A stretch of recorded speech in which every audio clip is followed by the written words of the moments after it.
हाँ हाँ जी। सर, नशीले पदार्थों को आज नष्ट किया जा रहा है, कहाँ से रिकवर है, कितने रिकवर किए गए हैं और कितने दिन के? पुलिस का ये अभियान लगातार चलता रहता है। पिछले 6 महीने पहले भी हमने इसी तरीके के काफ़ी जो एनडीपीएस में रिकवरी हुई थी उनको डिस्पोज ऑफ किया था और अभी दोबारा कर रहे हैं। एक स्टैंडिंग कमेटी बनी हुई है जिसमें आईजी इंचार्ज होते हैं और जो तमाम जिलों के एसपी होते हैं उसके मेंबर होते हैं। अब उसी के तहत रेगुलर रूप से जो पिछले 5-6 महीने में हमारी रेंज के तीनों जिलों ने काफ़ी अच्छा काम किया, काफ़ी अच्छी रिकवरी की नशीले पदार्थों के खिलाफ जो हमारा अभियान था उसमें, और उन्हीं को आज यहाँ पर डिस्पोज ऑफ किया गया। कितनी क्या क्वांटिटी है सर? कौन से नशीले पदार्थ हैं? ये हर तरीके के नशीले पदार्थ हैं जिसमें आपको सभी को पता है नशे के लिए जो जो पदार्थ इस्तेमाल होते हैं, मैं उनके नाम नहीं लेना चाहता हूँ, तो कोई ग्लोरीफाई करने की बात नहीं है। करीब 300-325 के करीब इस तरीके के केसेस हैं जो पिछले 5-6 महीने में रजिस्टर हुए थे और उन सबको यहाँ पर डिस्पोज ऑफ किया। कितनी कीमत के होंगे ये? कितनी कीमत के होंगे ये मत? इनकी कोई कीमत नहीं होती जी, ये तो आप किसी जानवर को के आगे डाल दीजिए वो नहीं खाता, तो इनकी तो कीमत ज़ीरो होती है। और मेरा आप सभी से भी अनुरोध है कि इन चीज़ों को कीमत में रख के इनको ग्लोरीफाई ना करें। कीमत उस चीज़ की होती है जिस चीज़ की कोई वैल्यू होती है, इनकी कीमत ज़ीरो है। समाज के कुछ अपराधी और कुछ भटके हुए युवक, उन्हीं के लिए इनकी कीमत है, इसका इस्तेमाल करते हैं। मेरा आप सभी के माध्यम से अनुरोध है कि इन चीज़ों से दूर रहे।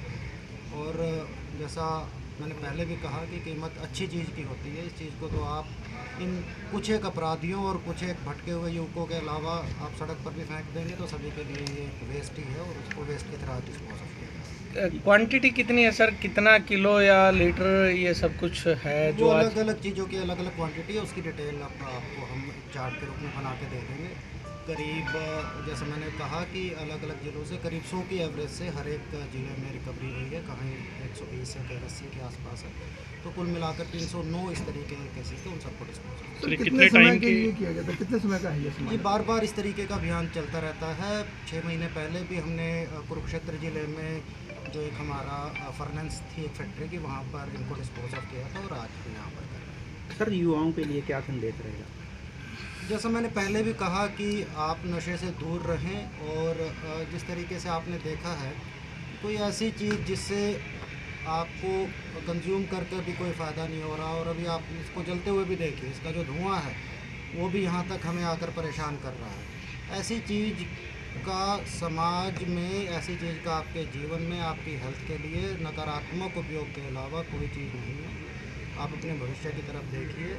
और ये हरियाणा खेलों की भूमि रहा है, वीरों की भूमि रहा है, जो आपके बड़े बुजुर्गों का जो नाम ग्लोरीफाइड है हमारे देश में, हम उसी तरीके से इसका नाम रोशन करें, नशे से दूर। सर, कमर्शियल एक्टिविटीज़ जो पकड़ी गई थी पिछले दिनों, उन पर जो एक्शन लिया गया था, उनके घर भी जो भी प्रॉपर्टी बनाई गई थी उसको डिस्ट्रॉय किया गया था। अब भी ऐसे कुछ केसेस हैं सर जिन पर एक्शन लिया जाएगा? या हम पूरे सख्त हैं एनडीपीएस के खिलाफ, पहली बात तो आप लोगों को ये बता दूँ, और हर तरीके से चाहे उसका प्रिवेंटिव अरेस्ट करना हो। कई बार ऐसा होता है कि जो नशे का तस्कर है वो खुद आगे नहीं आता और आगे अपने दूसरे साधनों से बेचता रहता है, तो उनको एक प्रिवेंटिव अरेस्ट करने की भी इसमें पावर है, उसमें भी हमने एक्शन लिया है। इस तस्करी से जो उसने पैसे कमाए हैं उस पर भी, जैसा मैंने आपसे पहले भी कहा, किसी कोई वैल्यू नहीं है इससे। जो आप पैसा भी कमाएंगे, जिस दिन पकड़े जाएंगे उसको भी सरकार ने जब्ती कर लेना है।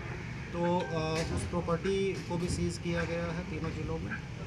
थोड़ा प्रोसेस इनका लंबा होता है, 5-6 महीने लग जाते हैं, पर कमर्शियल क्वांटिटी के जितने भी केसेस आ रहे हैं उन सभी केसेस पर तीनों जिलों में कार्रवाई चल रही है।